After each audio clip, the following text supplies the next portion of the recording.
There are a number of different organizations and economists out there saying that they believe that the U.S. Will be paying more than $1 trillion annually in interest payments for the national debt by 2030, 2033, whatever. No, not by 2030, maybe even by the end of this year, but certainly by next year, the interest tab, assuming just a Fed 5% rate, right? Fed funds rate, which we're going to be at, in March, or, the Fed's going to hike rates another 50 basis points or so. That's what it says. We should be at $1 trillion in interest by the end of the year, if not next year. But we're not going to stop there. I mean, then we'll be $2 trillion. And what happens when the national debt is $50 trillion and interest rates are 10%? Well, that's $5 trillion a year in interest on the national debt. I mean, the numbers are enormous because the debt is going to keep going up and interest rates are going to have to keep going up because the more debt we have, the more inflation we're going to create. And the more inflation we create, the higher interest rates have to be. This is an unsustainable. Even Powell admitted that what we're doing is unsustainable. It is unsustainable. When is it going to end? Only when there's a crisis, and a crisis is coming because the politicians will not act in advance of a crisis to avert one. They will wait until there is a crisis, and then they will try to react to the crisis after it happens. And so there will be a debt crisis. The only question is when. And I think it will be a currency crisis as well as a debt crisis, because the response to a debt crisis is to print more money, and that creates the currency crisis. Describe a little bit more in detail how you expect that crisis to play out, both the debt and the currency crisis. Like, what would your expectation be with either the sequence of events or the things people should pay attention to? As buyers for U.S. Treasuries or dollar-denominated debt in general disappear, nobody wants to loan money anymore because the interest rate is not even close to compensating you for what you're losing, especially when the dollar really starts to fall. Then your foreigners are not going to want to loan us money if the dollar is going down against their base currency. So you're going to start to see a loss of buyers. And then the Fed is going to step in with an even bigger quantitative easing program to pick up the slack, to buy the bonds that nobody else wants. Well, where does the Fed get the money to buy those bonds? It has to create it. And that means it expands the money supply. So it creates even more inflation, which will push the dollar even lower. And that will force, even more people to want to get rid of U.S. bonds, assuming there are still some private buyers around. Now you're going to chase them out. And now the Fed is going to have to expand its QE program even more. Because if the Fed doesn't step into the market, interest rates really go up. Look what happened in 1980 with Volcker. They went up to 20%. They could go higher than that now. I mean, we have a lot more debt now than we had back then.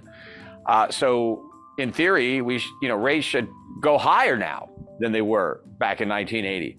But of course, since we have so much more debt than we had back then, the economy would completely implode. It would be just a meltdown. So they're not going to let that happen. But the only way they can prevent that from happening is by creating more inflation. And that's really what leads to the currency crisis, because the markets figure this out finally. Nobody wants our dollars. I think it'll start abroad where foreigners don't want our dollars, but then Americans won't want the dollars either because they won't be able to buy very much with them. So, the whole world will be trying to get rid of them. Do you think the United States debt limit gets increased? Could the U.S. default? And how does the debt limit play into monetary policy and the Fed decision-making? It will be increased, unfortunately, because it's always increased. But every time we get close to having to increase it, the Republicans make a big deal about it, so long as there's a Democrat president. Because when Trump was president or when Bush was president, they didn't care. They raised the debt ceiling. But once you have a Democrat in the White House, then all of a sudden you get a few Republicans who say, oh, wait, we don't want to raise the debt ceiling.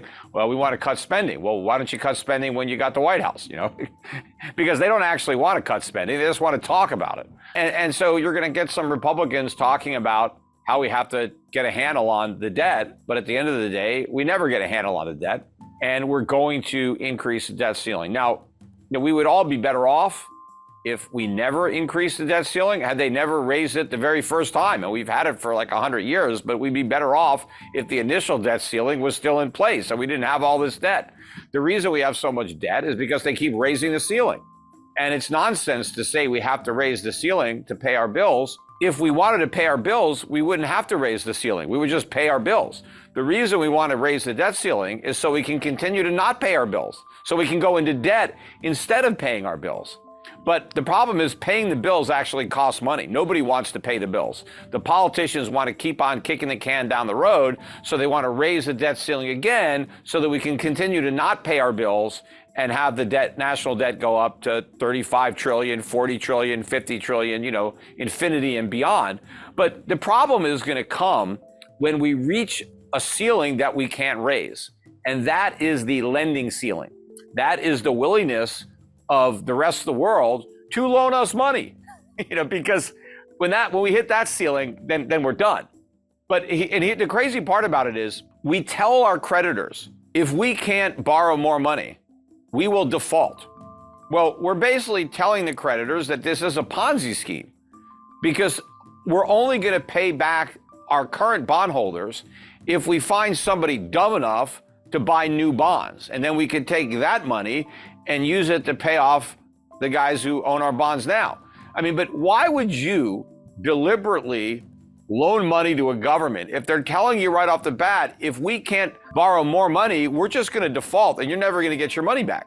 The politicians should be saying, if we don't raise the debt ceiling, we are going to cut Social Security, we're going to cut Medicare, and we're going to prioritize interest on the national debt. Or we're going to have an emergency tax hike. We're going to raise everybody's taxes so we can pay the debt. No, they don't say that. They say if we can't borrow more money, we're defaulting.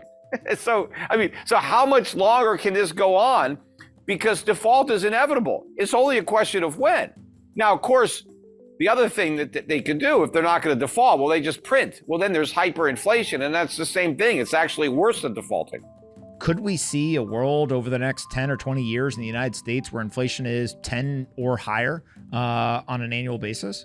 I think so, although I don't think our creditors will put up with 10% inflation that many years in a row, especially when the interest rates are well below that and they're really getting killed. But, inflation is a form of default. If the central bank prints a bunch of money and you have 10% inflation and we have a $30 trillion national debt, we've just repudiated 3 trillion of the 30. It is a slow default. That's what it is.